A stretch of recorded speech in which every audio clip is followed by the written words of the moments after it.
Hello, everybody. Welcome to Talks Tamiya. It's another episode. It's our first proper episode of 2026. We had the special last time about being a YouTuber, and this time we're going to get back to regular action and talk about some RCs. As always, I'm joined by my very good friends and co-hosts, Phil from Poor Boys RC. Phil, how on earth are you doing today? Hello, everybody. Hello, Craig. Hello, Mark. I am splendid. How are you guys doing? Doing great, buddy. Doing great. Right. And also joined by Mark Bryan from Mark Bryan's RC. Mark, how are you doing? Hi, everyone out there. Thanks for joining us. Yeah, I've been a bit low, a bit down. Got a few health issues with the old back injury, but we're bouncing back. Well, we're going to bounce back and talk about some RCs, mate. Make you feel better. Yeah. Always. And have a beer. We're all having a beer thanks to Gorgo, who sent us some beers. Thanks, Cheers, Gorgo. We're going to answer your question on decals later on in the show, but thanks for the beers, buddy. Cheers, buddy. You know what we have to say to Gorgo is say Živili. Živili. Živili. That's Croatian for to life. That's what we say in Croatia. Živili, Gorgo. I'll drink to that. Puno hvala. Thank you very much. Puno hvala. There we go. Thank you. Thank you very much. So we'll get onto your question later in the show. But before we do that, we have got an absolute ton of new RC news to talk about. There's been Nuremberg. There's been all the other stuff that's been going on. Team Associated's been out there dropping cars every other day. We've got so much to talk about. I don't think we're going to get through it all. But what we're going to do is we're just going to pick an RC off the list that we want to talk about. And we're going to talk about those new releases. So we'll start off, I think we'll start off with Mark. Mark, you can pick the first RC off our huge list of, 13, 14? Go for it. No pressure, Mark. No pressure. Okay, I've got a piece of paper here. I've written a few things down. I was going to go with the Quirk Hopper, but I won't. I'll let one of you guys go on that one. Okay. Lunchbox Evo. Lunchbox Evo. What do you want to say about the Lunchbox Evo, Mark? Now I've thought about it all and seen all the releases that come out from Tamiya. Looking at it carefully, I think that one for me has got the biggest kind of pull for me to get. I wasn't that amazed at first, but having looked at it, I think it's going to be even more fun than the original. I don't know. It's a little bit lower, so it's got a little bit lower center of gravity. It's that bit wider, so it's going to tip over a bit less. Although it will still tip over, I'm sure. It's a bit longer, and it's got those lovely oil shocks. Better steering, double wishbone suspension. I'm looking forward to that. Bearings in the box. Ball bearings. No, does it? I mean, comes with ball bearings? Yeah. Yeah. And it's what is it? It's £210 list price. I think I've seen it discounted to about 190, something like that. 189.99 in the UK. Yeah, you think that's quite a lot of car for the money, and of course it's it hails back to the classic lunchbox. It still looks like a lunchbox. I'm sure it's going to be just as much. Well, I think it would probably be more fun. Well, do you know when I saw that? Do you know what it reminded me of, Phil? It reminded me of your pumpkin, your upgraded pumpkin with the wider stance and the. It reminded me of that. It had that look about it, didn't it? Yeah. It does. Yeah, it's longer, it's wider. Like I said, it's lower. It just has. Yeah, it stands out really nice. And I like the gearbox.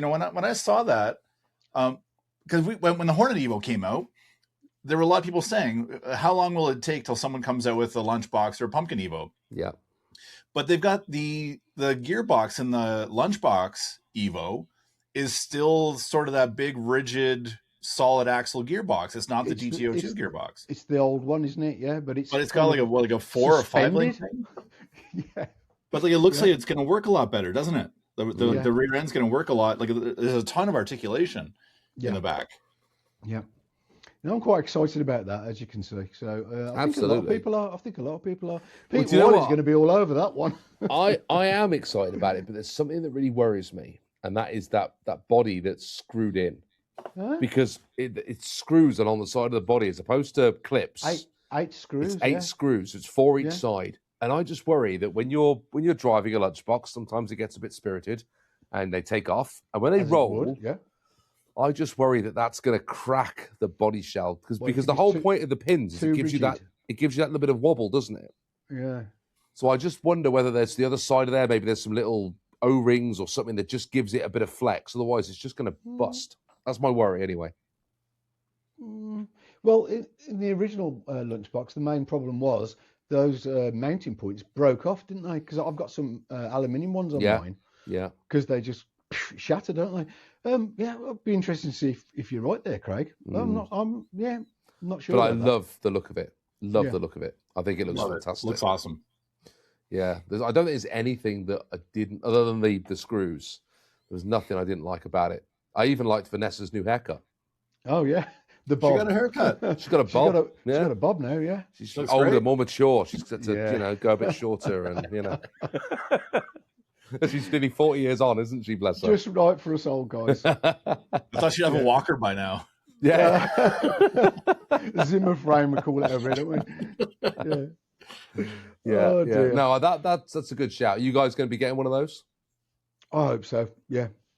I mean, 100%, absolutely. June release, don't they? That's when they're targeted for. No question asked. Mid-year. Yeah. What's the price like in Canada on that one, Phil? Have you seen a price yet for it? I don't know. I haven't seen a price yet. No. I haven't really actively been looking either. So there's that, but I haven't seen a price. I haven't seen a lot of pricing. I've seen the Porsche 934, but that's about it. Okay. So Lunchbox Evo, who's getting one of those? Let us know in the comments. Tell us which ones of the list of everything we go through. Let us know what you're going to get. So, right, Mark, that's a good starter. So, Phil, where do you want to go next?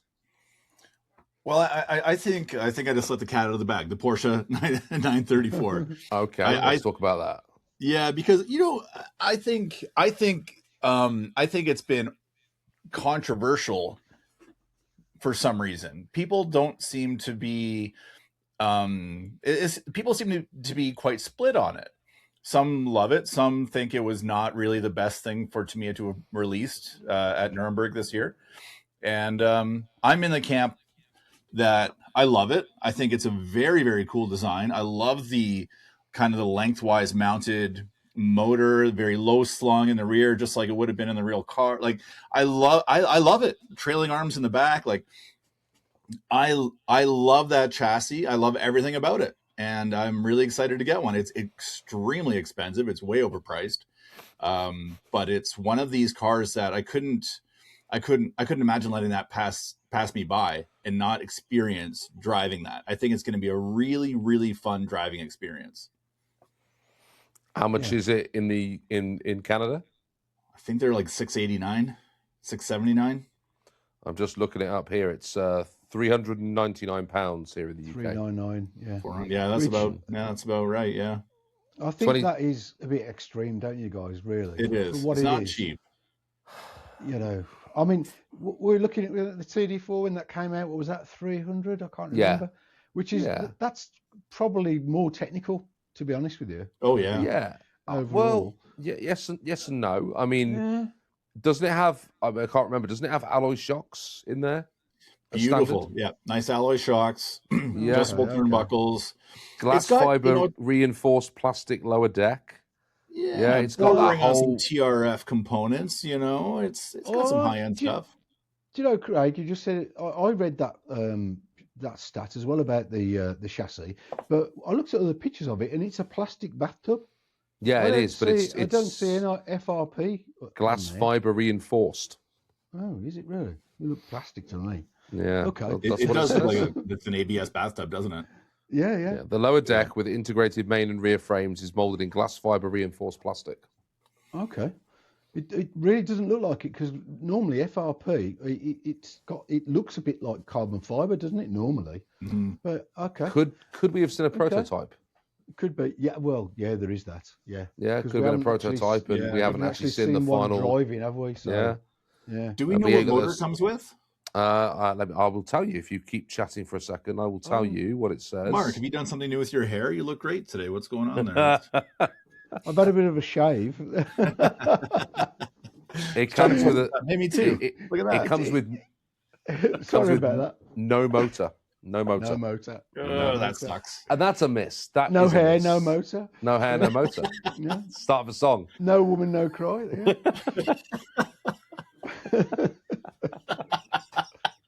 No motor, no cry. Yeah, don't worry about the motor. You haven't got one. Well, I suppose that stings, doesn't it? Fix the motor of your choice, isn't it? I suppose if you want to go brushless or, Which is a valid point, but at nearly 700 Canadian dollars for a 2-wheel drive buggy, that's a lot of cake. I'd hope to see a motor in there. It's a lot of money.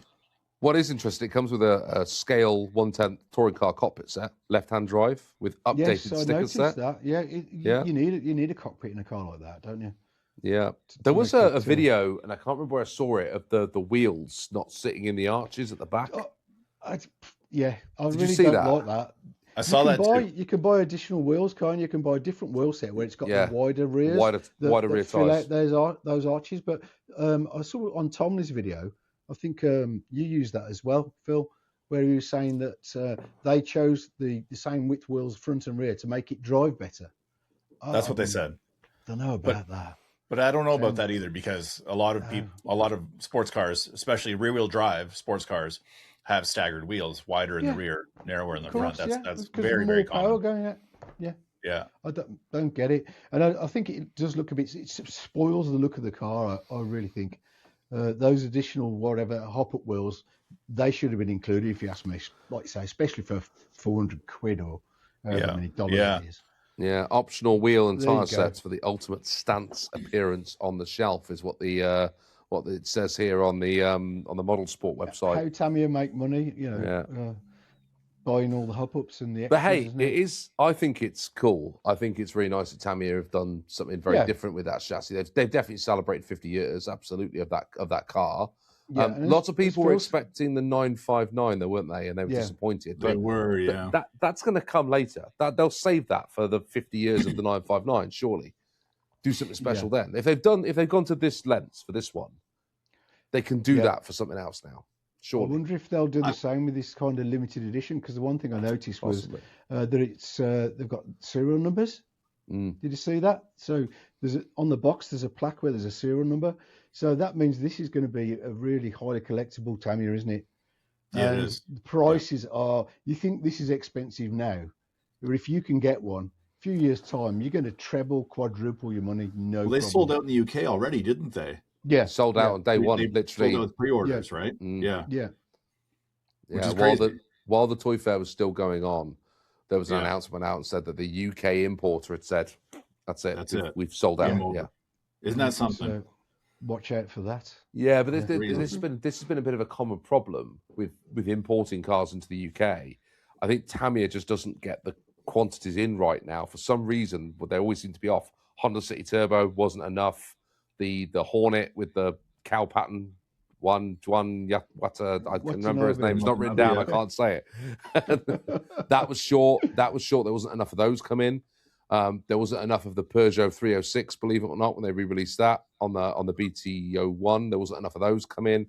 That they've been short on every inbound shipment into the UK. Now, either that's because the popularity is so big, or they're not finding this market for some reason. I don't know. That's what I was saying. I wonder if it's because the demand was more than they expected, or whether they just can't produce them fast enough. With the manufacturing facility, maybe they can only do so many batches of so many. I don't know, but there's got to be a reason behind it. Possibly, it's strange. I mean, if people want to buy your product, surely you'd want to supply the blooming product, wouldn't you? If you're a business, it doesn't make sense not to be able to supply. But you also want to sell out. You want to sell it through, and that first manufactured shipment's gone and out because you're reinvesting that money then in the next one. So you want it to go. You don't really want things lying around the shelf. You don't want stuff on the shelf. Not really. Exactly. No. Not really. Yeah. Have you got one on pre-order, Phil? What's that? Have you got a Porsche on pre-order? I do. Yeah, with my local hobby shop. But even we're in Western Canada, so the sole Tamiya importer in Canada is in the east, and I my hobby shop out here is a little mom and pop shop. So there are some pretty big chains out here that can potentially snag up all that inventory. Yeah. So while I did put in my pre-order, we're quite sure I'm going to get it. We'll see. There's some excitement here. Yeah, it might not. You're as far west as you can get, aren't you, Phil? Yeah, I mean, I can see the Pacific Ocean right there. I'm literally a stone's throw from I can fall off the side of Canada here at any moment. You just want to pop over to Japan and get your own. Yeah. Honestly, I could. Jump on the jet ski, jump on the paddleboard and just bring a few Twinkies, a couple beers. Let's go. So Porsche 934. Yeah, it's on Phil's list. I don't think it's going to be on my list, Mark. On yours? No, not me. No. Too rich for me, and I haven't got a pre-order in. So we look forward to seeing your video, Phil, on that one. And all right. Yeah, I got the last one. I got the 45th up here, so I want to have the 45th and the 50th side by side. I think that's cool. And when we finally meet up, we can drive Phil's car, can't we? There we go. We'll drive Phil's. Yeah. Well, you might not want me to drive it after my driving habits, but yeah. Craig's going to put on the OR. Yeah. I'll rally it. Some rally blocks on it. So sticking with the Tamiya theme, then I am going to pick the Quirk Hopper. Ooh, okay. I thought you were glad. Glad you did. Glad you did. Because I think my view on this might be slightly, different to what I did not like that at all, one bit. When I saw the rear wing on an image, I think it was Tamiko did some pictures. I saw the rear wing and I just went, "Oh, new buggy!"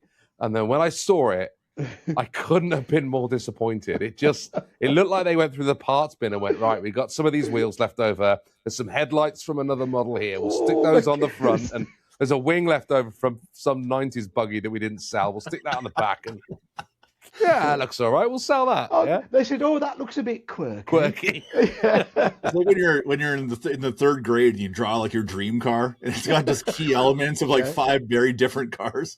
Homer Simpson's car that he designed. That's right, the Homermobile, the big bubble on it.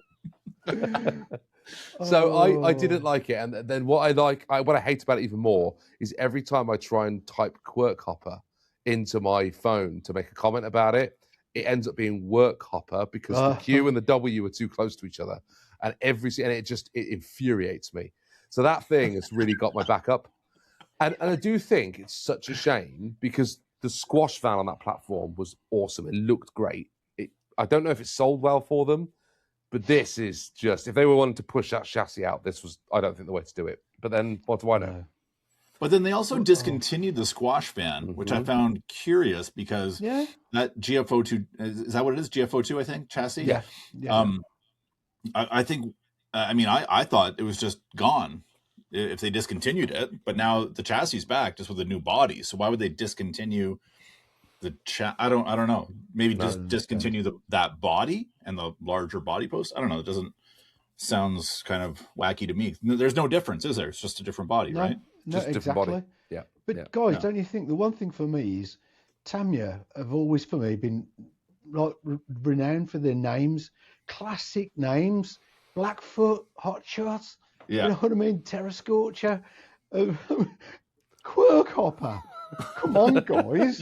I thought it was a joke at first. I think of all the names they could have picked, like I say, I've got these pictures behind me, classic. And nobody seems to be able to give their RC trucks such good names as Tamiya.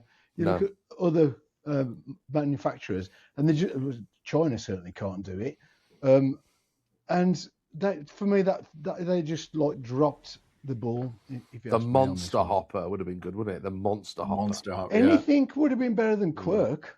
Honestly, guys, I find it oddly endearing for some reason because Tamiya does do things their own way. And who else in the world would come up with something called the Quirk Hopper? A racing buggy with round headlights and 4-wheel drive monster truck tires. And I mean, it's just, none of it makes any sense. And for that reason, I kind of like it a little bit. It's because you're Canadian, that's all I'm saying. I know, yeah. I can't say that, can I? I'm being racist. I think it will go down. I think it will go down really well in the Japanese market. In the home market, I think that'll go down really well. When you see these events like the Blockhead Motor party events and stuff like that, they customize the cars anyway. So it's a new platform for them to customize. That's the way I see it. So I think you will see that, and you will see some interesting designs come off the back of it. But out of the box, it is not one for me, I'm afraid. And it's expensive as well. It's £200. That one is. Is it? Well, I've got down. I've written that down. Oh, it is £200. 220 list price. There you go. 220, and it's got friction dampers and bushings. So you compare that to the Hornet, the Lunchbox Evo. Yeah, and it's totally different ballpark, isn't it? Oh, it's crazy. £199. Yeah, is the price on Model Sport. Yeah. 220 list. So. And about 50 quid's worth of bearings, I think. Yeah, exactly. And make sure you get the bearings. If you're listening right now, don't even think about assembling it with bushings and thinking, oh, maybe I'll upgrade to bearings later. Don't do it. Just don't do it. I did it. Advice. It sucked. Good advice. that chassis is a gearbox. That gearbox is a chassis. They are one and the same. And how many? Yeah. Wasn't this one of your questions last time when you quizzed Mark and I, Greg? How many gears are in the? Wasn't it? It was the Kong head, wasn't it? I did the Kong. Oh, head. It's a similar thing. Similar. Yeah. And what was it? Some silly number? 64 gears or something? Absolutely ridiculous. I can't remember now. It was ridiculous. There was a lot of gears in there. It's got a lot of diffs. Gears. So there'll be 2 diffs. There'll be all the cogs in between, and it's just a lot of bearings. It's end-to-end gears. So the entire length of that chassis, it is fully. It's full. It's end-to-end gears. So every one of those gears is riding on ball bearings, plus your wheels, your outdrives, and everything else. Like, I mean, it's a lot of ball bearings. That's a job. Get them ahead of time. Good. But how does that chassis drive, Phil? You've got the squash van. How do you? I love it. It's so Tamiyas aren't really known for their durability. I put a Castle copperhead system in mine, and like a silly brushless Castle motor. Ran it on 3S, and I've never broken apart. So what I'm getting at is it's very, very durable. It handles very well in all sorts of different terrains. You can set it up to drive. You can set it up for 4-wheel steering, which you don't need it. With 2-wheel steering, it's more than enough. The only sort of drawback I would say is that the battery position is very high on the chassis. So you have a very high center of gravity. It likes to roll over. So I put oil-filled shocks on mine, set them up to 50% droop, and that was good enough for me. It handled great. See, given that or waiting another 2 months for the Lunchbox Evo, I know what I'm going to be doing. I'm going to be waiting that 2 months, and I'm going to get in that Lunchbox. And I think it'll be a better drive as well. I think it'll be a better drive. It'll be fun. It's going to pop some wheelies. I think that'll be a surprise package this year, that Lunchbox, more so than the GFO2, unfortunately. Yep. There you go. Greg. So that was mine. I was glad I got that off my chest. Thank you for giving me this forum to be able to get the Quirk Hopper off my chest. Well, I'm glad you chose it anyway. We had a good laugh. So better. Mark, we're back round to you, bud. What are you going for next? Right. Pick something off the list. Anything. You can go. You don't have to stick Tamiya. You can go anywhere you want. Mini, Porsche. I'm not going to go TRF. Too much money. What about that Rlaarlo Unimog? 1.7. Beautiful choice. It's huge. It is so sexy. Absolutely enormous. And he rode in it. I know. I saw it at the show. She actually sat in the pickup bed. And they drove it. And they drove. Someone was on the controller, and it carried her whole. I mean, she's not very heavy. Very heavy. No, she's probably 100 pounds soaking wet, but still. Yeah, but still, to move a full-grown adult in an RC car. I love that on the stand they had the speed run. I can't remember what it's called. The 1/10 speed run car sat in the bed at the back of it, and it just looked massive, didn't it? Because that's a big car, isn't it? That speed run. It is. Oh yeah. And whatever it is. The 917, I think it was. Yeah. And the fact that Unimog as well, the whole the body, not just the chassis, but the body is all made of metal. It's all like metal pressings and castings. It's I've never seen anything like it. It is. I mean, I don't think I'm going to be able to afford one, and I'm fully pretty sure they're not going to send me one. But I do think that is an impressive piece of kit. Absolutely fully licensed. As a scale model, it's incredible. Yeah, it's gorgeous. Yeah. So Tomley had a video out, didn't he? Phil Tomley had the 1/7. The which one is it? The 1/10. The 6x6, the 1/10. Yeah, he had that. Yeah, and that's coming at $599. I think I saw it at $599. That written down. Yes, for the brushed. It's $750 for the brushless, which is a massive increase. Do you think the Unimog is going to be more expensive than that? It's got to be. It's got to be. How much With metal parts too. The metal's going to have to add a lot of expense, Yeah. right? Because Yeah. I, at least I would think. And to be able to carry a person, the power that motor's going to have. Because the Unimog's 1/7 scale. What's that? What's that military? The Chinese military truck 110. Yeah, so that's going to have to be $1,000. I was going to say that. I was going to say $1,000. Got to be. Yeah, which is. I mean, it's so cool though. It's so cool. Oh my gosh, watching Edison at the or Anderson at the Nuremberg Toy Fair there, kind of doing his little display thing on it. Oh my gosh, it's gorgeous. Yeah, very impressive. But like I say, I don't think many of us could be able to afford that. But I'm sure some people would go out there and buy them. I think it's more expensive than my actual one-to-one road car that I drive around in. Yeah, honestly, I bought cars like recently that cost less than that, like real cars. $1,000. I mean, if that is where that lands, you know, it's going to have some toys on it. It's going to have to be. I mean, I didn't see the full write-up, but you'd expect it to have like you better lock the diffs from the transmitter and high and low gears and all that sort of stuff. Wouldn't you expect that? Wouldn't you? I would assume. I would think so. Yeah. And Rlaarlo does a lot of that. They do all that. Like they don't spare any expense with their cars. Their cars are nice. Say, to be fair, they don't mess around. They come fully equipped, don't they? Generally. Yeah, they really, even like, you know, more kind of bare bones models, more basic models still have a lot of functionality, a lot of more, you know, I'd say like high end finishes than you may think you're going to get, especially at the price point. And I'm talking like 10 scale and smaller. You know, once you start getting in a 7 scale, it's a different beast. But yeah, they're going to be targeting that for people to take out and do some serious off-roading in, aren't they? You know, go and take it somewhere deep mud and thrash it about and have some fun. Oh my gosh, I would love to. I would love to drive one of those things. I've got spots in my mind already where I want to drive it. Would you somehow figure out a way to get one here? Would you see it as being more of a trail truck than a crawler? It's not, you're not going to be going over rocks and stuff in that, are you? You're going to be going through mud and ruts and a bit of both. I think that's both, the beauty of a Unimog, right? Because they were sort of like a military vehicle, but then you can, with that size, think of the capability. You know, on a mountainside or something like that, you've got a lot of options in terms of where you can run that. I'm sure it could go over some real gnarly terrain. A lot of the little trail trucks that I've been trying recently are a lot more capable than you'd expect. You say they call them trail trucks, but a lot of them are really, really capable, and I'm sure that's going to be in the same kind of ballpark, to be honest with you. Although, you know, massively scaled up, of course. So I'm just looking on the Rlaarlo website, and their current 1/7 crawlers, the RTR crawlers, are in the 600 to 750 range. Right, but they're not going to be as big, though, are they? Because they're like a kind of a Jeep, I suppose. Yeah. They're nice trucks, to be fair, and like Phil said, they're so fully featured. Those things are incredible.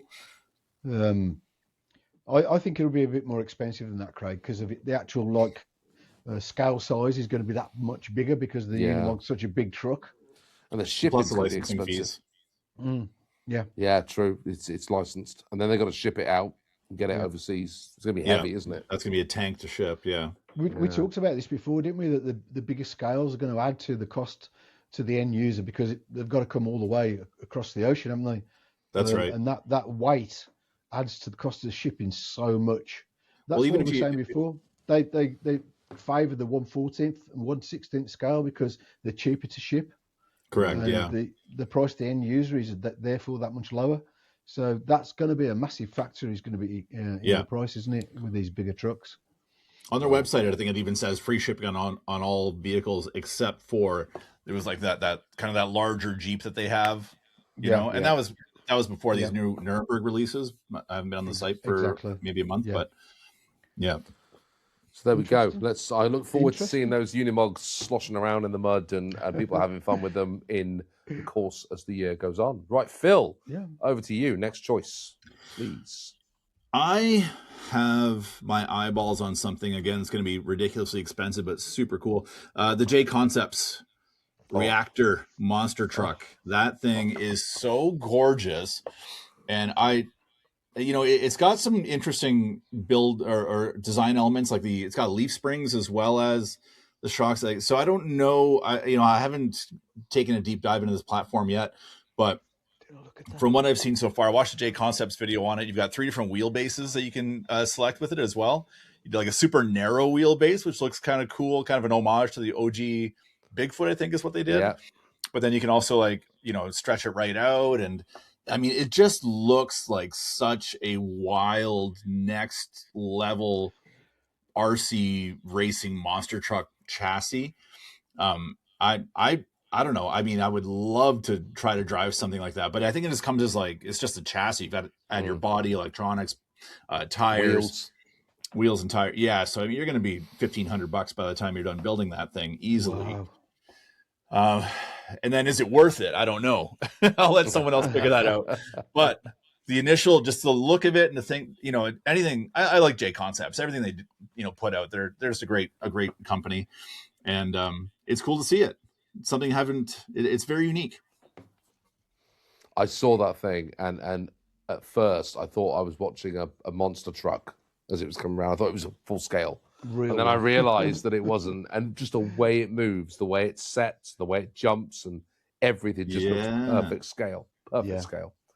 Yeah, I would love one of those. It's the first monster truck, and I want a clodbuster, and I want to try other things, but it's the first monster truck I've seen and go, actually, wow, if money was no limit, that's what I want. That's what I want to go out and play around with. It looks just amazing. Yeah, absolutely. And the engineering on it looks great too. It looks like it handles like a race monster truck. Clodbusters are incredible. I love Clodbusters, but they kind of handle like a sack of rocks with a bunch of springs in it. It kind of does what it wants to do. They're bouncing all around, and that's part of the charm of them. But it's if you were to put a reactor versus Claude, you're really talking apples and oranges. That Claude Buster, completely different end of the spectrum, isn't it? And just the way it lands and the shocks, it just when it's off, and it's just amazing, absolutely incredible. Yeah, totally. Yeah, I desperately want one, but I also know that I will never have one, unfortunately.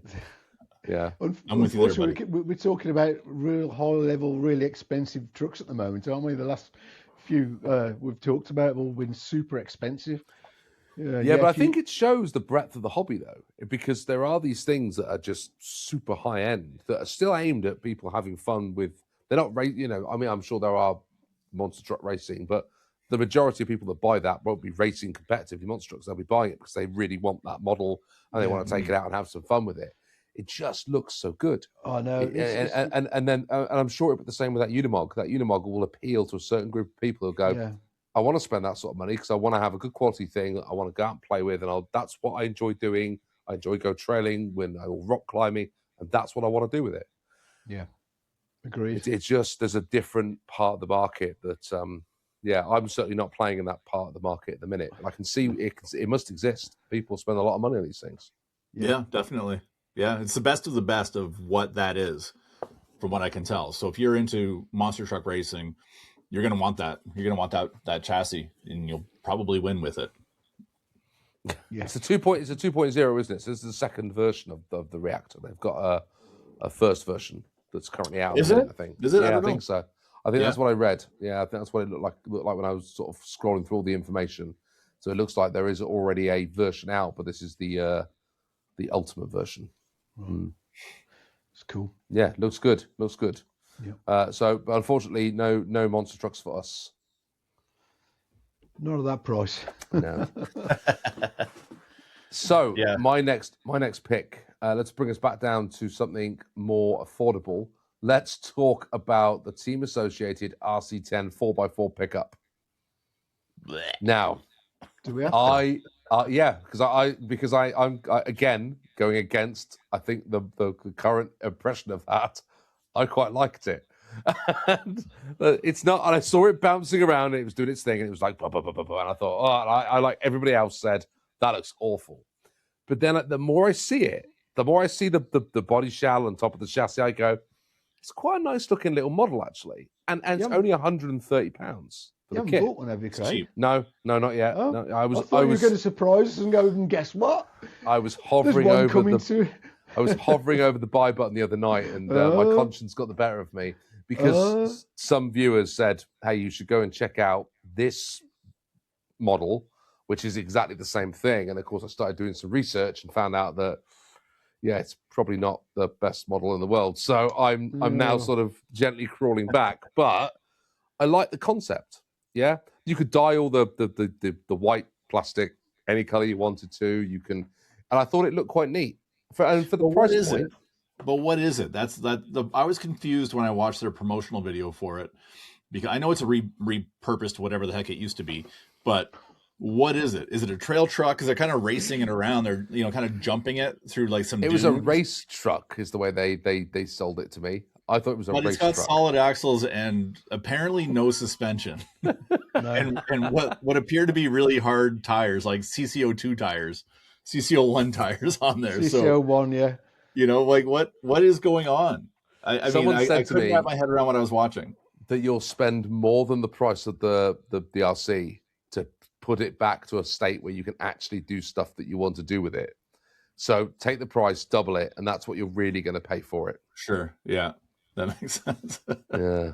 I'm trying to give Craig a stroke here. I think you need to calm down a little bit.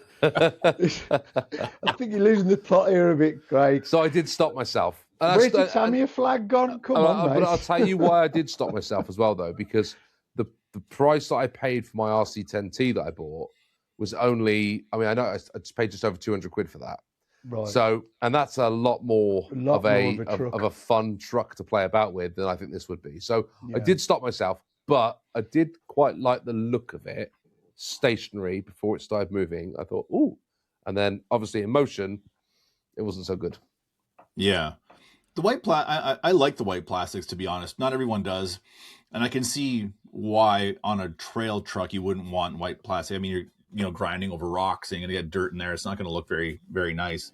No. But I actually think it looks kind of cool myself. But no, just seeing that truck in action, and then kind of that, that Toyota Hilux, not a Toyota Hilux body, not licensed. I don't know. That was a big swing and a miss for me. No interest whatsoever. No. Mark? Well, I'm with Phil. I'll say no more. No. That's it. I'm not saying anymore. They are out, so I'm sure we'll start to see some people picking them up, and there'll be some videos knocking around of them at some point in the next couple of weeks. But hopefully not on OAG. No. Well, even if I was to buy one, Mark, I've got too many other things ahead of it in the build queue, so I wouldn't get to it anyway. So I'm only winding you up, mate. Yeah. So other people talk me down. The viewers talk me down, so I'm all right. I'm back on a level. Back on a level again. I'll find something else crazy to buy, like RC10 Model 24, maybe. No, we'll talk about that another time. So that was the 6 of the 14 new releases. There's one that I think we should talk about because I think it was quite a big one. It surprised a lot of people at the Nuremberg, and that was the Ford F-150 Ranger that's got a re-release. And I just collectively wondered what your guys' opinion on that re-release is, because I don't really have any affection to that particular chassis, but I think Tamiya did a really good job on the re on that one. Yeah. Yeah. You want to take the floor, Mark? What do you think? You go for it. I'll follow you, mate. Well, okay. Well, thank you. I personally, I was very happy to see it. I was thrilled to see it. I think they did. I love that chassis. I've got what's the Beetle body one? Not Sand Scorcher. Is it Sand Scorcher? It's Sand Scorcher. Yeah. I'm Sand pretty Scorcher. sure it's yeah. similar. I've got a Sand Scorcher, and so same chassis. Really fun vehicle since it's a 2-wheel drive to drive on sand. Mind you, the Sand Scorcher's got a lock diff. I don't think the F-150 has a lock diff. So it's got those Subaru Brat tires. So it's maybe more of a road car, or maybe like light duty. But listen, it's a really good looking body. I think it's a nice homage to the old school Tamiya's, again, 50th year of RCs. I think that's a really cool thing that they did. And they also kind of paid some special attention to that body. You've got fewer body pins now. It's kind of clipless, a clip in the front, no pin, no more body pin up front. And then it's the 2 body pins in the back. So I kind of like what they did there. And this also means we have Ford licensing back, which is a pretty cool thing. They've got the Ford on the tailgate now. So does that mean we can get Ford grills and Ford tailgates for our Blackfoots and possibly Midnight Pumpkins in the future? Because that would be a really cool thing to see as well. Cool. That would be cool. Yeah, definitely.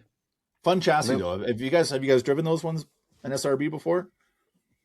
I've driven the Sandscorcher. Rob's got one of those, and I'm with you on this one again, Phil.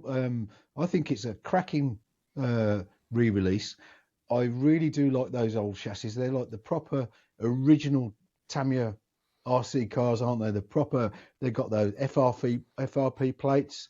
They've got the cast trailing arms, just like they would have had in the old Volkswagen Beetles. They're proper RC, proper construction. And I watched Rob build his, and the things, it's really cool engineering, proper old school. And I need to get one. And it's something I've wanted for a long time, because I think that is, if you're into Tamiya, those were like the kind of the golden era, weren't they? Those trucks and those bugs. Yeah, they were. And like I say, they drive better than they should. Especially on some loose dirt or a bit of light sand or something like that. In slow motion, they just look awesome. And with the hard bodies, again, you just can't beat the details on hard bodies. So I think it's a fantastic release. I'm really glad that they brought that one back. So you are right about the die-cast suspension arms, Mark. It's got the... it's real quality, and the gearbox casing, it's all die-cast alloy. Yeah, clear plastic mechanism box, comes equipped with ball bearings. Well, she'll do for 350 quid. Oil dampers, oil dampers. It's got a ESC and a motor included on this one. So unlike the Porsche, this one does come with an ESC and motor. It's also got, it says here that the body is obviously based on the existing, the original one, but it features newly molded side mirrors, wipers, and headlights. And they can be, you can buy an LED light kit and put it in. Yeah, and then it talks about that front grille and the bumper guards that you mentioned, Phil, as well. So they've taken it up a notch, modernized it, but at least kept it very similar to the original chassis. To the original chassis. Yeah, it looks great. I think it's a really good Riri, that one. Really good. I like the rear suspension on them too, because they've got it's not a double wishbone; it's a single wishbone. Trailing, yeah. Or is it? Does that one have trailing arms on it? Yeah, I think the trailing arms, Phil, which work rather well. A bit like the wild one, kind of, okay. They kind of follow the bumps, if you know what I mean. I guess what I'm trying to refer to is the amount of camber that you get out of the rear wheels as they go through their range of motion. They've got that really kind of insane kind of moving camber that it just looks really cool when it's in action. Like you guys were saying before, like in slow motion, as you're watching it work, it looks really neat. They're right. Very satisfying to watch. The fronts are trailing arms, the rears aren't trailing arms. You're right. I can't remember what it's called, but they just pivot up, don't they? And the wheels, the camber alters as they go over the bumps. Yeah, that's right. Yeah, I can't remember what that's called, but it's not trailing arm at the rear. You're correct. The front's more of like a trailing. Yeah, that's right. Yeah, it is. Yeah. Maybe that would be a better truck for me to invest in than the RC10 4x4. Oh, I think you'd love it. I think you'd love it, Craig. You would love building one of those. You really would. I can see that. It's a quality bit of kit, and I know cherish. I know people got very excited when they saw it announced at the show. So I thought it would be wrong of us to finish this out and not talk about the Ford F-150. So I think that'll be a big hit, and I don't know if that's a limited edition re-release of it or not. I was trying to look that up, but I couldn't find any information on it. No, I haven't seen it saying it's limited. So hopefully that'll be around for a while. So we've got a bit of time to plan our purchases and save money. Yeah. Right. Let's move on from the news then, and let's talk about. We've had a question come in from a viewer, and that viewer is Gurgo, who gave us our beer. So thank you very much again. Gurgo, cheers again. Now. Cheers, Gurgo. And I'm going to read out his message to me. Because I think it'll help frame the question really, really nicely. So he said, right, nice, plain and simple. How, for the love of God, do you apply the Tamiya stickers? Any thoughts on why they are not pre-cut to save money? Question. Also, why, oh why, can't you unstick them once they even slightly touch the body shell? I can absolutely relate to that. I've been in the vinyl industry my whole life, and it makes no sense why these stickers for the lack of a better word, plainly suck. I love the kits, I love the bodies, I love the liveries, but the stickers. I enjoy wrenching on the kits a lot, but once they're done, I feel great, as we all do, but then the sticker dread comes over. I finished exactly 0 of my Tamiya builds because of the stickers. It capulated on a TT01 Subaru WRC body. I mean, those are particularly bad. The rear windshield made a slight mistake, gone, stuck forever. Sorry for the long rant. Why does Tamiya stickers suck? Right, over to you guys. Mark, you've done countless videos on how to do stickers. You've done stickers on camera, yeah? And yes, you can't, as we talked about the last one, you can't unpeel those and redo that bit if you mess it up. So how on earth do you do it, Mark? Well, watch my videos and you'll find out. Don't forget to like, share, subscribe. Yeah. Oh my gosh. What a great question, Gregor. Thank you. Yeah. Well, one thing I will say is I actually enjoy fitting Tamiya stickers. I'm sorry, mate, but I do enjoy it.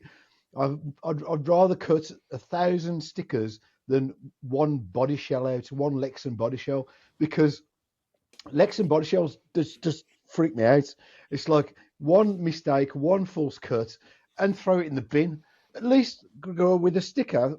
Stay with me. If you cut it and cut it wrong or cut through it, at least you can stick it back together and you can kind of get away with it. Lexan body, it's toast. So all I can say is take your time. You get a really good pair of scissors or a hobby knife, really sharp hobby knife, and just take your time. Pre-cut stickers, I can't stand them. I hate the bloody things. Why is Pre-cut that? stickers, they've always got an extra kind of overlap or a lip of clear plastic, which you really do not want, especially when your stickers are buttoned up against each other. Absolutely. So I end up with pre-cut stickers having to cut all of those bits off the outside, so I hate them. I'd rather cut them from a sheet so I know what I'm doing. I cut them how I want them. And if you ever see me stick them down, the way I do it is how they show you in the Tamiya manual. So cut everything as close down to the actual coloured decal as you can. Peel a little bit of the backing off, and then just tease it around and make sure you've got it in the right place. And then just stick that little one bit down, and then from then on, it's quite easy, usually. People keep telling me to use the soapy water method. Do you use that, guys? Never done it. No, I've never tried. I did it once. I watched a YouTube video of a big mainstream YouTuber doing it, and I went, "Oh, I'll try that." And I tried it, and I made such a cock up of it. I just had to throw the whole thing away. I've just always done it my way, the old way, and I've done that many now that I don't find it that difficult. I think it's with the soap and the waters. You've got to get hair dryers out or heat guns out, because once you've got it all lined up, you've got to squeegee it all out. You then got to get there. It takes you so much longer. And I don't also need the right soap. You also need the right soap. There are some soaps that will actually dissolve some of the adhesive. So now you're trying to get this thing to stick, but the adhesive's now lost its adhesiveness, and it's just slipping and sliding all around on you. Mess. Yeah. So are you with me, Phil? Do you just use the straights, kind of stick a bit on? And I think you do, don't you? I think I've watched you do. I think I've watched your videos, Mark, where you, like, if you're going to do like a back window, like what Gogo's talking about, you would remove half of the backing, but leave half of the backing on. And you kind of like strip. Or a strip. Yeah, exactly. Cut a center strip, maybe. Put that and then peel it. And I wing it, man. I wing it every time. I don't give an SHIT. I just get the back off there. Looks about right. Pop.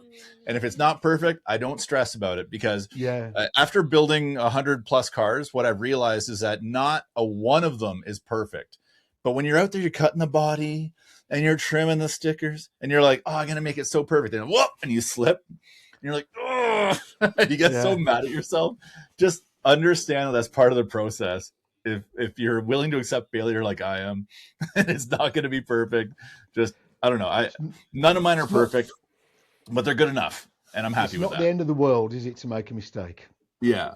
But unlike you, Mark, I loathe cutting out stickers. I would much rather prefer the pre-cut, because even with that little bit, I know what you're talking about, that little, 2 mils, 1.5 mils, 2 mils of clear sticker around the colored portion. I know that Sometimes it can really look bad, but I would say 80-20 rule applies here. 80% of the time, it's working in my favor to have those suckers pre-cut. I get it. I just want, I hate it. I hate that part of the hobby. I don't like cutting stickers and putting them on. It's not my favorite thing to do. I must be weird or something. Wow. Let me have a go now. So I've got a question. I thought you were going to say, well, yes, you are, Mark. Very weird. Let me answer that. So I do enjoy cutting the stickers out, but I also do enjoy the simplicity of a pre-cut set, especially if they're as good as the Kyosho pre-cuts. Because I felt those were really, really good as pre-cut stickers over the Tamiya ones. Okay. Agreed. But I do get a lot of pleasure out of nicely cutting out a set of decals and then getting them all lined up and sticking them on. And I do find it quite relaxing now. But I found a new technique that changed my life because I hated it at first. And I bought myself the Tamiya scissor stickers, the sticker scissors. And those changed my life. Right. Because they're just, you can get really tight to the decal and you can do the curves properly with them. They're just a work of art. If you've never used them and you find decals hard, I strongly recommend you get some because it changed it for me. I went from hating it to loving it. That's what I say, the right tools for the right job. That's what I say, get some really sharp scissors. The scissors I use are that sharp that I can kind of get them started. Score it. And then I can just push and then just... Yeah. Because I was doing it with a knife before, so I was cutting it all out with a model knife on a cutting board, and that was just painful. Oof. Really hard work. Couldn't do that. Yeah. Tamiya scissors. The Tamiya scissors changed it for me, but I get really stressed when I'm putting the decals on. And I've tried your method, Mark. I've tried cutting the bit off the back and getting the first bit, and then I find out that first bit wasn't straight. And the thing with that is, once you've committed and that first one's off by 3 degrees, then the window goes like that, and you've got it halfway over the roof, and it's just done. And then you're back to where Gorgo is, and you're trying to peel it back off again, and it stretches, and then it breaks, and then you just... Yeah, and then you get the Sharpie out, and you colour in the window around the edge where you messed it up to try and make it all look right. The thing is, when it's whizzing past you at 30 miles an hour, you don't tell. You can't see it.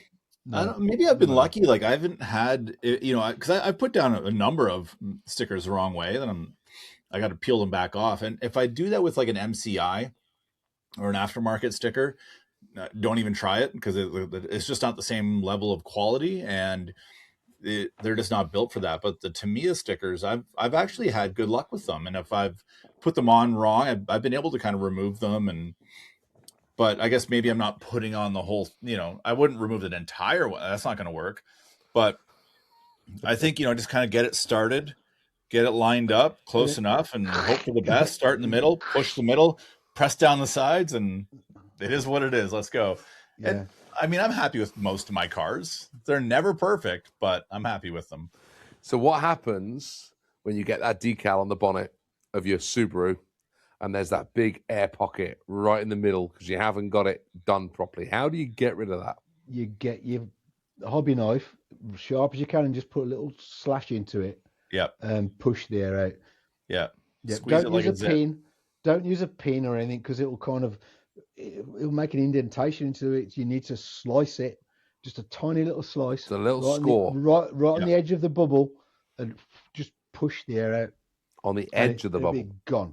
Right on the edge of the bubble, just make a slot. Not in the middle. At an angle, just with the knife, and it will disappear. And so, fun fact, that's what we actually do in real cars. I mean, you guys know I've worked in auto body for 20 years. I've put a lot of those, box side decals on the sides of truck, 4x4 or F-150, whatever, 3M film on I don't know, thousands of cars in my life.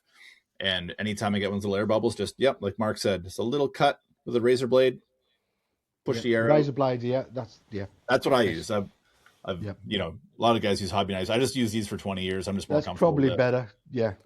It's just my preference. It's just what I like to do. So, push it out. Good to go. There you go. Brilliant advice there, mate. Final question. So you've got your decals on. It's all looking good or you acceptable. Do you guys ever spray it on the top to seal them in? Occasionally. Hard bodies only. I wouldn't do it on a Lexan body. You wouldn't do it on a Lexan? No. Yeah, not on a Lexan. No. No. Hard body that you want to look. Yeah. Yeah. Or get my Why wife wouldn't to do it. Why wouldn't you do it on a polycarbonate? I don't see there's any point in doing it on polycarbonate because it wouldn't really seal it in.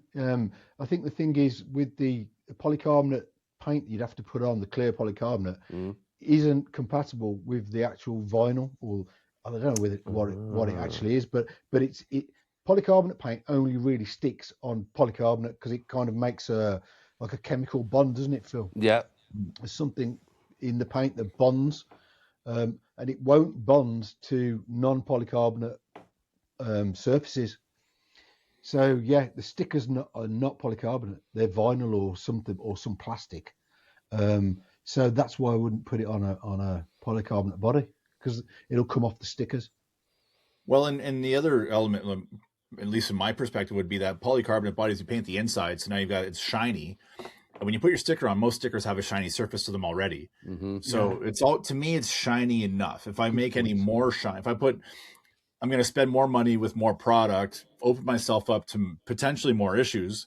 Putting clear coat on something, like, you need a really controlled environment to spray clear coat. If you guys see, like, my wife, when she sprays the bodies that we raffle off sometimes, see where she's like, I mean, that's obviously like a professional environment, but when you get dust nibs or a fly or a tiny little bug or something, because that kind of stuff happens, now you're like, oh, why did I even bother with this? It's a hair for me. There's that piece of hair that just strands across it, and you just And why did I even bother? So it's kind of like it's a less is more sort of a scenario where if I'm going to paint a Lexan body or polycarbonate, I wouldn't clear it, but if I'm going to do the outside of an ABS, well, now you have that. Now it's worth that risk, because to get that color to really pop, you need that clear coat on there. So you might as well put it over the stickers and really have a full effect. There you go. I really like that, Phil. That's a good point. I didn't think about with polycarbonate, like you say. Once you take that clear, like the cover off, it's perfect. The protective coat, it's so glossy. You are never going to reproduce that if you spray over it, are you? No, you're just going to put a texture. I didn't think of that. Yeah, because there's always a texture. Like, clear coat has a bit of a texture to it, and it takes it's a bit like, clear coat's very finicky. And if your temperature isn't exactly right that day or that hour that you're spraying, or if you're a little too close or a little too far, or a fruit fly decides to, hey, what's going on here? You know what I mean? You can screw the whole thing up. It's just not worth it. The risk reward's not there. Absolutely, mate. Well done. Good point. There you go. Gorgo, I hope that's answered your question. And thank you yet again for our beers. Cheers. And if you want to write in, you don't have to furnish us with beers, but if you've got any questions, feel free to drop us an email at, the OAG180@gmail.com. And we'll get your questions read out on the air, and we'll chat about your question, and hopefully we'll give you some wonderful advice about RC. I think you have to rephrase that. We only answer questions for beer. That's it. Just kidding. Or RCs. You take your pick. So we're coming towards the end of the show. And it would be rude of me not to ask my colleagues here what they are doing on their channels and what's coming up, because the whole point of this is we talk about what we're doing. So let's start with Phil. Phil, what's going on over at Poor Boys RC? Phil, that's me. Well, I'm finishing up my Masami 89 right here. I have taken way too long to finish this wonderful model, but my goodness, this thing is gorgeous. Just need to finish up the body. Speaking of bodies, I was cutting it out before we started this podcast today, so I'll continue that. I got to get Masami done. I need to select an ESC and motor and that kind of stuff. Anyway, I got Masami to do. I've got a few more other cars sitting here to review. Not going to tell you what. Got to keep it exciting. And what else? What else am I doing? I don't even know. I've got a really cool part that I want to show some people really quick. This is from one of my viewers. I know he watches your shows as well. His name is Phil, a lovely lad from the UK. And he made me a custom aluminum little sort of top piece. Don't really know what you'd call this, for my Yokomo YZ10. I broke this part when I was assembly mine. Yeah, I remember. And remember that? Yeah. And he made me one out of aluminum. Wow. By hand, he measured it. He showed me the piece of paper where he measured everything. Like, this guy's just an absolute gem of a human being. What a legend. So cool. Yeah. So thank you very much, Phil, for doing that. Shout out to you, my man. Phil. And I got to get that done. And yeah, onward and upward. And same question to you, Dr. Brian. What's going on with you? Yeah, doctor. I think I need a doctor, don't I? I think I might just take this moment to apologise to everyone out there. I know I've been really quiet on the tube at the moment and social media. As I said at the beginning, I've got this whole back injury has been playing me up, but hopefully we're getting out of the woods. And I've got a few ready to run cars to come to review. I'm buying a new Tamiya, which I'm not going to talk about, but that'll be something else coming up. I'm hoping to go and knock on my friend Rob's door and get him out with the camera very shortly. So, yeah, watch this space. Fingers crossed. Good to hear. Thanks for asking. Good to hear. And what am I doing? I am... What are you doing, Craig? What are you doing, Craig? Well, I've been hopping up a TTO2B, which may or may not be out before or after this podcast. I can't decide which part of the future or past we're living in at the moment. Everyone loves a TTO2B. It'll come out at some point. And then I am building that S10 Chevy up next, the TA01/02 that I got for an absolute bargain. So that cost me £90 to buy that chassis in a box, brand new. Have you got all the parts now, Craig? I have all the parts were in it, thankfully. The only thing that wasn't with the wheels. Not like the XV01. Not like the XV01T. No, that's a whole nother conversation, that one. Yeah, so the only thing that was missing were the wheels and the tyres. And I was able to get that off another model. I can't remember what model they were on. But those exact wheels and tyres were on a different model, so they were still available. CC01? Yeah, it could be. Could be. Yeah. Freelander. Yes. Yeah, that was it. That was it. Yep. Yeah, so I recognise. I've got one of them. I was so lucky, really, because they were still available in, I think it was Tony's Tamiya parts. I had literally the last set of them that were available. So I was very lucky. So that whole kit cost me a total of £120. Wow. For a 1990s vintage. And some people said to me, don't build it, keep it, put it in a box. But I bought it to build it. I want to run it. I want to drive it. It looks ace. I'm obsessed now with stadium trucks. I love it. I think they look fantastic. So I've got that. Look forward to that, Craig. XV01T. I've got all the parts for that now. I ended up having to buy another XV01 to get the parts that I needed. But I was able to use the body on another project that I've got coming up and the wheels on another project, the shocks and something else. So it kind of just did a bit of that, which was cool. And then I've got the RC10T as well. So that's 3 stadium trucks. Wow. And yeah, I need some more advice. So if anyone's got any ideas for stadium trucks, drop them to me in the comments or send me an email. Once you drive the RC10T, you're going to be hooked because that thing is going to run circles around everything else. That is really next level sort of experience. I can't remember if I told you guys I saw one being driven, the RC10 at the Club 380 meet that I went to. And the minute I saw it, I was like, oh, okay. I think I've got to have one of these. I've got to get one. And then I saw the truck at like half price and thought, well, that's where I'm starting. I'm starting with the truck. But it was so good. So good. Around the track, it was like the guy driving it, he was just hitting everything. And the thing just looked like it was on rails. It was just lap after lap after lap. It was so good. So good. You think you put it on the OR? Yeah. Absolutely. Yeah. Everything's good on the OR. The whole lot. Yeah, that would be really easy to see. It's going to be wide. That might be a challenge. It's a very wide track, but it's going to handle those bumps and everything really, really well. Well, the OR is going to be going through a bit of a facelift during the spring. Ooh. So I've got another set of jumps. So I've got 2 sets of skate ramps now that I can back to back, and we can have jumps to jump, I think. Oh, cool. Is what I'm planning. So we might go back to a figure of 8. I'm going to widen the track out a little bit, and we're going to get the cars airborne again. Break some more stuff this year rather. I do like the jump. I like that jump and the spare tires and jumping and crashing on the tires and absolutely. That's all a little coming bit of back. drama in our lives. I've got a lot more tires as well. I've got like a box of tires that I've been collecting, so I'm going to do some more of the tire barriers as well. And slow-mo camera shots and some tires going everywhere. We want more of that, don't we? Wow! Watch this space. So there we go. We've kept it just over an hour, which is pretty impressive. I promised Phil Not we'd bad. keep it on time because it's a bank holiday, a national holiday in Canada, so let him go and have some family time. Family And it's day. almost bedtime for me and Mark, I think. Absolutely. My wife's gone ages ago. So is mine. So is mine. You know, I'm going to sit and edit this with the rest of my beer from my buddy. Thank you. Yep. And thank you for listening to us, watching us, because we do have audio listeners as well. I keep forgetting that. I have to remember that we've got people listening and not just watching. Yeah. So thank you for listening. Thank you for watching. That's been Talks Tamiya. Goodbye from me. Goodbye from you, Phil. Goodbye, everybody. Thanks for listening and or watching. Goodbye from Mark.